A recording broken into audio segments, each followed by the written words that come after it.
Budget ಸಿದ್ಧತೆ ಹೇಗೆ ನಡೀತಾ ಇದೆ ಸರ್? ಮತ್ತೆ ಡಿ ಕೆ ಶಿವಕುಮಾರ್ ಏನು ಪರ್ಮಿಷನ್ ತಗೊಂಡಿದ್ದಾರೆ ಸರ್ ಇವತ್ತು ಏನಾದ್ರು? ಹೌದು, ಲೆಟರ್ ಬರ್ದಿದ್ದಾರೆ.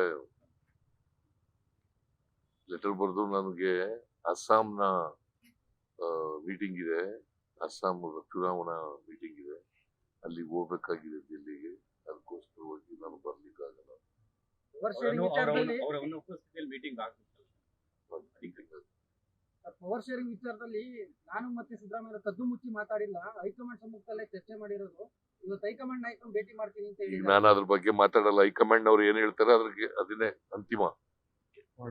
ನೀವು ಸುಮ್ನೆ ಏನೇನೋ ಪ್ರಶ್ನೆ ಕೇಳಿದ್ರೆ ಪ್ರಯೋಜನ. ಅವ್ರು ಹೇಳಿದ್ರೆ ಅವ್ರನ್ನೇ ಕೇಳಿ, ನಂಗೆ ಗೊತ್ತಿಲ್ಲ. ಹೈಕಮಾಂಡ್ ಏನ್ ಹೇಳ್ತದೆ ಅದಕ್ಕೆ ನಾನು ಬದ್ಧ. ಇಲ್ಲಪ್ಪ, ನಾನು ಕರೀದಿನ ಯಾಕೆ ಹೋಗ್ಲಮ್ಮ? ಇಲ್ಲಿ ಕೆಲಸ ಇದೆ, ಬಜೆಟ್ ಪ್ರಿಪರೇಷನ್ ಕೆಲಸ ಇದೆ. ಇಲ್ಲಿ ಕರೆದ್ರೆ ಹೋಗ್ತೀನಿ. ಸರ್, ಯತೀಂದ್ರ ಮೇಲೆ ಆರೋಪ ಮಾಡಿದ್ರೆ ಸರ್ ಪ್ರತಾಪ್ ಸಿಂಹ ಹಸ್ತಕ್ಷೇಪ ಮಾಡ್ತಿದ್ದಾರೆ ನಿಮ್ಮ ಅಧಿಕಾರದಲ್ಲಿ ಅಂತ. ಯತೀಂದ್ರ ಅವ್ರನ್ನ ಪ್ರತಾಪ್ ಸಿಂಹ ವರ್ಗಾವಣೆ ಮಾಡ್ತಾ ಇದಾರೆ. ಪ್ರತಾಪ್ ಸಿಂಹನಿಗೆ ಟಿಕೆಟೇ ಕೊಡ್ಲಿಲ್ವಲ್ಲಪ್ಪ.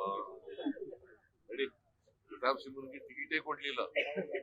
ಬಜೆಟ್ ಸಿದ್ಧತೆ ಹೇಗೆ ನಡೀತಾ ಇದೆ ಸರ್? ಮತ್ತೆ ಡಿ ಕೆ ಶಿವಕುಮಾರ್ ಏನು ಪರ್ಮಿಷನ್ ತಗೊಂಡಿದ್ದಾರೆ ಸರ್ ಇವತ್ತು ಏನಾದ್ರು? ಹೌದು, ಲೆಟರ್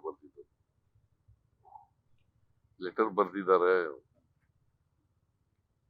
ಲೆಟರ್ ಬರೆದು ನನಗೆ ಅಸ್ಸಾಂನ ಮೀಟಿಂಗ್ ಇದೆ, ಅಸ್ಸಾಂ ಚುನಾವಣಾ ಮೀಟಿಂಗ್ ಇದೆ, ಅಲ್ಲಿ ಹೋಗ್ಬೇಕಾಗಿದೆ ದಿಲ್ಲಿಗೆ. ಅದಕ್ಕೋಸ್ಕರವಾಗಿ ನಾನು ಬರ್ಲಿಕ್ಕಾಗಲ್ಲ. ಅವರ ಉಪಸ್ಥಿತಿಯಲ್ಲಿ ಮೀಟಿಂಗ್ ಆಗ್ತಿತ್ತು. ಪವರ್ ಶೇರಿಂಗ್ ವಿಚಾರದಲ್ಲಿ ನಾನು ಮತ್ತೆ ಸಿದ್ದರಾಮಯ್ಯ ಕದ್ದು ಮುಚ್ಚಿ ಮಾತಾಡಿಲ್ಲ, ಹೈಕಮಾಂಡ್ ಸಮ್ಮುಖದಲ್ಲೇ ಚರ್ಚೆ ಮಾಡಿರೋದು. ಇವತ್ತು ಹೈಕಮಾಂಡ್ ನಾಯಕರನ್ನು ಭೇಟಿ ಮಾಡ್ತೀನಿ ಅಂತ ಹೇಳಿ ನಾನು ಅದ್ರ ಬಗ್ಗೆ ಮಾತಾಡಲ್ಲ. ಹೈಕಮಾಂಡ್ ಅವ್ರು ಏನ್ ಹೇಳ್ತಾರೆ ಅದನ್ನೇ ಅಂತಿಮ. ನೀವು ಸುಮ್ನೆ ಏನೇನೋ ಪ್ರಶ್ನೆ ಕೇಳಿದ್ರೆ ಪ್ರಯೋಜನ. ಅವ್ರು ಹೇಳಿದ್ರೆ ಅವ್ರನ್ನೇ ಕೇಳಿ, ನಂಗೆ ಗೊತ್ತಿಲ್ಲ. ಹೈಕಮಾಂಡ್ ಏನ್ ಹೇಳ್ತದೆ ಅದಕ್ಕೆ ನಾನು ಬದ್ಧ. ಇಲ್ಲಪ್ಪ, ನಾನು ಕರೀದಿನ ಯಾಕೆ ಹೋಗ್ಲಮ್ಮ?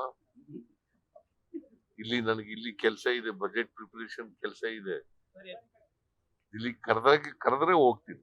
ಸರ್, ಯತೀಂದ್ರ ಮೇಲೆ ಆರೋಪ ಮಾಡಿದ್ರೆ ಸರ್ ಪ್ರತಾಪ್ ಸಿಂಹ ಹಸ್ತಕ್ಷೇಪ ಮಾಡ್ತಿದ್ದಾರೆ ನಿಮ್ಮ ಅಧಿಕಾರದಲ್ಲಿ ಅಂತ. ಯತೀಂದ್ರ ಅವ್ರನ್ನ ಪ್ರತಾಪ್ ಸಿಂಹ ವರ್ಗಾವಣೆ ಮಾಡ್ತಾ ಇದಾರೆ. ಪ್ರತಾಪ್ ಸಿಂಹನಿಗೆ ಟಿಕೆಟೇ ಕೊಡ್ಲಿಲ್ವಲ್ಲಪ್ಪ. ನೋಡಿ, ಪ್ರತಾಪ್ ಸಿಂಹನಿಗೆ ಟಿಕೆಟೇ ಕೊಡ್ಲಿಲ್ಲ.